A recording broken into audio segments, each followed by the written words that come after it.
Hello friends, test वाला के YouTube channel पर आप सभी का स्वागत है। दोस्तों, आज का वीडियो 11 मार्कर के ऊपर है।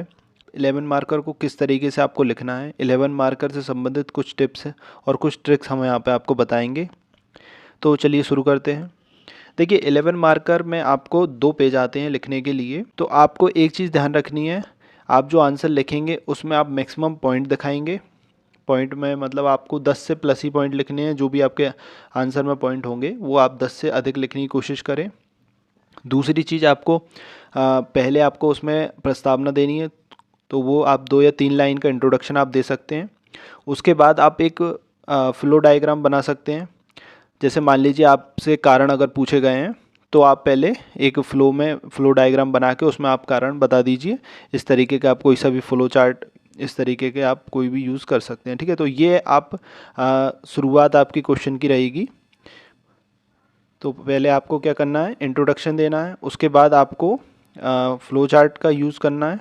देन आप फिर उसके बाद अगर आप सीधे सीधे पॉइंट में लिखना चाहते हैं तो आप हेडिंग और सब हेडिंग के रूप में अपने पॉइंट लिख के अपने आंसरों को कंप्लीट कर सकते हैं। सारे जितने भी आप फ्लो चार्ट हैं इनका यूज़ आप अपने हिसाब से करें। इसके बाद एक चीज़ और ध्यान रखिएगा, आप अपने आंसर में जो आप भी आंसर दे रहे हैं उसमें ग्राफ और पाई चार्ट का यूज़ ज़रूर करें। तो इस तरीके के आप ग्राफ या पाई चार्ट बना सकते हैं। क्वेश्चन की डिमांड के अकॉर्डिंग बनाएं। हर क्वेश्चन में नहीं लिखना है, मतलब हर आंसर में नहीं लिखना है। जिसमें भी आपको लगे वहाँ पे आप इनका यूज़ करके अपने आंसर को कंप्लीट कर सकिए। ये क्या, थोड़ा सा आपके आंसर को अट्रैक्टिव बनाएंगे। जैसे मान लीजिए आपको गरीबी से संबंधित कोई क्वेश्चन का आंसर लिखना है या बेरोजगारी से संबंधित आपका आंसर है, तो आप उसमें इस तरीके का ग्राफ बना के कि किस तरीके से गरीबी या बेरोजगारी में बढ़ोतरी हो रही है वो आप दिखा सकते हैं। ठीक है, तो ये आप कुछ जो ग्राफ और पाई चार्ट है इनका यूज़ अपने आंसर में ज़रूर करें। सर में कोई भी आंकड़ा दे रहे हैं, कोई फैक्ट डाल रहे हैं, तो आप कोशिश करें कि उसको आप इस तरीके के, जैसे मैंने आपको बताया, इस तरीके ग्राफ या फ्लो चार्ट में ही बताएं। क्योंकि इससे क्या है, देखिए, एक तो आपका जो आंकड़ा या फिर जो आपका जो भी फैक्ट आपने दिया है वो एक तो अलग से दिखेगा। ठीक है, तो वो थोड़ा अट्रैक्टिव हो जाएगा। दूसरा, आप इससे आपकी जो लाइन है वो भर सकते हैं और आपको कम लिखना पड़ेगा। ठीक है, तो ये चीज़ आप ध्यान दीजिए। जैसे मान लीजिए आपके पास 3 फैक्ट हैं, तो आप इस तरीके का बना के फैक्ट लिख सकते हैं। ठीक है, आपके पास कोई आंकड़ा है, जैसे मान लीजिए इस तरीके का आपके पास कोई 2 आंकड़े हैं। ठीक है, तो आप इस तरीके का ग्राफ बना दीजिए, है ना। जैसे आपको वृद्धि या कमी दिखानी है तो आप इस तरीके का ग्राफ का यूज़ कर सकते हैं। तो इससे आपकी क्या है, देखिए, एक तो लाइन भी आपकी भरेंगी जल्दी और आपको कम लिखना पड़ेगा। दूसरा, वो अलग से दिखेगा। तो ये क्या है कि अलग से दिखाने के लिए ही आपको ये सारी टेक्ट हैं जो यूज़ करने हैं। ठीक है, इसके बाद आपको एक चीज़ और ध्यान रखनी है, 11 मार्कर में जो क्वेश्चन आते हैं, तो आप पहले ये कोशिश कीजिए, जब आप क्वेश्चन को पढ़ते हैं तो क्वेश्चन में क्या पूछा जा रहा है आप उसको समझने की कोशिश कीजिए। क्योंकि क्या है कि देखिए, 11 मार्कर क्वेश्चन में 2 या 3 क्वेश्चन मिक्स करके दिए जाते हैं आपको। ठीक है, तो आप उसमें ये देखिए कि वो पूछ क्या रहा है, उसके अकॉर्डिंग आप अपना आंसर लिखिए। नहीं तो क्या होता है, अधिकतर बच्चे क्या करते हैं कि क्वेश्चन उन्होंने पढ़ा और सीधा उसका आंसर लिखना स्टार्ट कर देते हैं। वो उसको नहीं समझ ही नहीं पाते कि उसमें पूछना क्या चाह रहा है। ठीक है, जैसे मान लीजिए इस तरीके का क्वेश्चन है, सार्क अपने उद्देश्यों को पूर्ण करने और भूमिका निभाने में बिल्कुल सफल नहीं हो पाया, चर्चा कीजिए। ठीक है, तो इस तरीके के ही क्वेश्चन इसमें 11 मार्कर में आपको अधिकतर देखने को मिलेंगे। ठीक है, अब देखिए यहाँ पे आप इसको किस तरीके से क्वेश्चन को डिवाइड कर सकते हैं।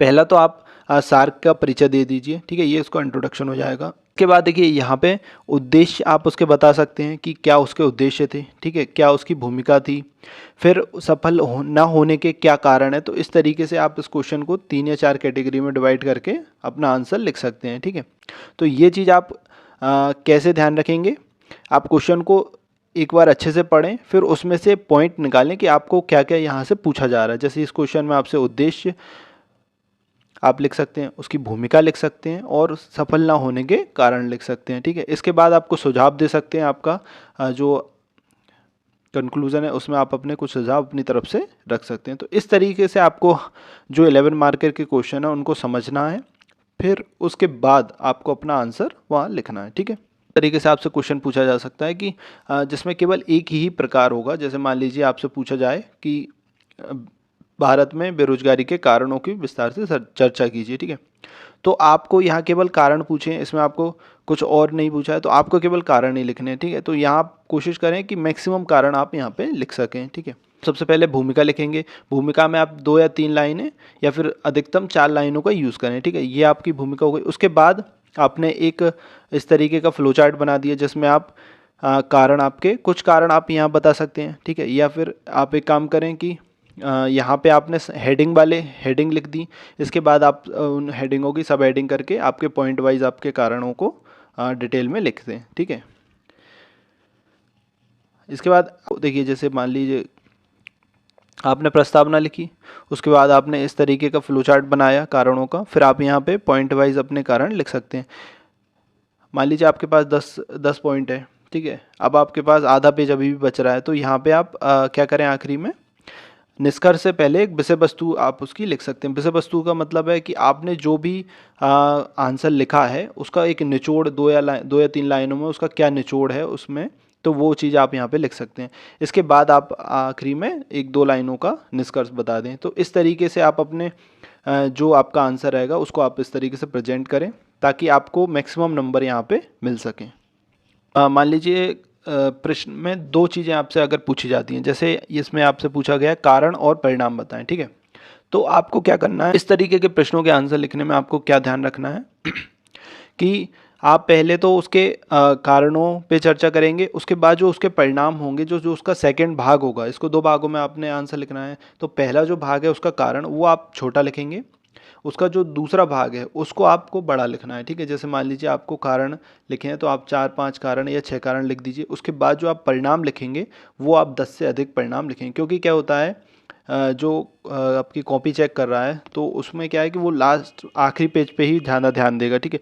तो आप आखिरी पेज पे जितने ज़्यादा पॉइंट लिखेंगे उतना आपको अधिक नंबर मिलने की संभावना बढ़ेगी, ठीक है। तो ये इस तरीके के जो 2 पार्ट वाले आपको क्वेश्चन आएंगे तो उनमें आपको ये चीज़ ध्यान रखनी है कि पहला जो पार्ट होगा उसको आपको कम लिखना है, देन जो सेकंड पार्ट रहेगा उसका, उसमें आपको अधिक से अधिक पॉइंट लिखने की कोशिश करनी है, ठीक है। तो ये देखिए, एक और तरीका है इस तरीके के क्वेश्चनों का आंसर लिखने का जिसमें आप प्रस्तावना लिखें। प्रस्तावना में चाहे तो आप 1-2 फैक्ट डाल दें, ठीक है। फिर उसके बाद आप इस तरीके का एक फ्लो चार्ट बना दें, यहाँ पे आप कारण सीधे सीधे लिख दें और कुछ अन्य कारणों को एक अलग से दूसरा फ्लो चार्ट बना के इसमें लिख दें, ठीक है। फिर आप वहाँ पे विषय वस्तु लिख सकते हैं 2 या 3 लाइन की, और परिणाम इसके बाद आप सीधे अगले पेज पे आपको पूरे जो 10-12 परिणाम रहेंगे वो आप वहाँ लिख के उसके बाद निष्कर्ष लिख के आपका आंसर ख़त्म कर सकते हैं, ठीक है। जब आपके पास जैसे मान लीजिए आप जो पॉइंट लिख रहे हैं, चाहे वह आप कारण या परिणाम या कुछ उद्देश्य है या जो भी आप, अगर आपको पॉइंट लिखने हैं, आपके पास पॉइंट अगर कम पड़ रहे हैं, ठीक है, तो आप उसमें क्या करें कि सीधे सीधे मतलब एक एक लाइन में पॉइंट ना लिखते हुए वहाँ पे आप फ्लो चार्ट का यूज़ करके उन पॉइंटों को आप बताएं, ताकि क्या होगा आपका जैसे मान लीजिए आप यहाँ देखिए, आपने आपसे पूछा जीपीएस के उपयोग, ठीक है। तो आप जीपीएस के उपयोग में आपको मान लीजिए 4 या 5 ही पॉइंट आ रहे हैं, ठीक है। अब आपको इसको थोड़ा बड़ा लिखना है, तो आप इस तरीके का फ्लो चार्ट बना के उसके उपयोगों को आप बड़ा कर सकते हैं, ठीक है। इस तरीके के आप कोई सा भी फ्लो चार्ट यूज़ कर सकते हैं। तो ये थोड़ा सा क्या होगा कि ऐसी ट्रिक है जिसमें आप अगर आपको पॉइंट कम पड़ रहे हैं, है ना, तो आप उनको अधिक लाइनों में उसका आंसर लिखना है आपको, तो वो आप यहाँ पे इस तरीके का यूज़ करके कर सकते हैं, ठीक है। इसके बाद जो 11 मार्कर के क्वेश्चन रहते हैं तो उनमें आपको क्या है कि कुछ इस तरीके के शब्दों का यूज़ करना है जो कि थोड़े अट्रैक्टिव लगें। आप जैसे मान लीजिए आपसे कुछ कारण पूछा गया है तो आप वहाँ पे इस तरीके से ना लिखें कि इसके कारण निम्नलिखित हैं, ठीक है। आप वहाँ पे अग्रदर्शित हैं कारण, ठीक है, इसके परिणाम अधोलिखित हैं, अग्रांकित हैं, उपशीर्षकों से बताया गया है, अग्रलिखित हैं। तो इस तरीके के कुछ जो अच्छे वर्ड होते हैं उनका आप अपने आंसरों में यूज़ करें, ताकि क्या होगा कि थोड़ा सा आपका आंसर जो रहेगा वो अट्रैक्टिव लगेगा, ठीक है। जैसे आपको निष्कर्ष है तो निष्कर्ष में आप लिख सकते हैं कि निष्कर्षता कहा जा सकता है निश्चित रूप से, या फिर निर्विवाद रूप से, निसंदेह ही कहा जा सकता है, इस तरीके से, ठीक है। फिर एक और इसमें आप लिख सकते हैं कि उपयुक्त विवरण के आधार पर, उपरोक्त विवरण के आधार पर, उक्त विवरण के आधार पर, अतः, अंततः। तो इस तरीके के जो शब्द हैं इनका आप चयन करेंगे तो आपकी जो भाषा शैली होगी तो वो आपकी अच्छे से सामने वाले को अट्रैक्ट करेगी, ठीक है। तो क्योंकि क्या है, देखिए मेंस में आपको आपकी लेखन शैली पे ही सब कुछ निर्भर करता है, आप किस प्रकार के शब्दों का चयन कर रहे हैं। तो वो जो सामने वाला आपका आंसर पढ़ रहा है उसको वो शब्द कितने प्रभावित कर रहे हैं वो चीज़ आपके आंसर को, आपका जो आंसर है उसको अट्रैक्टिव बनाएगी और आपके नंबर बढ़ाने में सहायता करेगी। ठीक है, तो ये आप इस तरीके की चीज़ें हैं, इनको आप ध्यान रखें। जब आपके पास समय कम पड़ रहा है, मान लीजिए आप क्वेश्चन आपका नहीं हो पा रहे हैं, ठीक है, आपसे 2 या 3 क्वेश्चन आखिरी में आपके बच रहे हैं।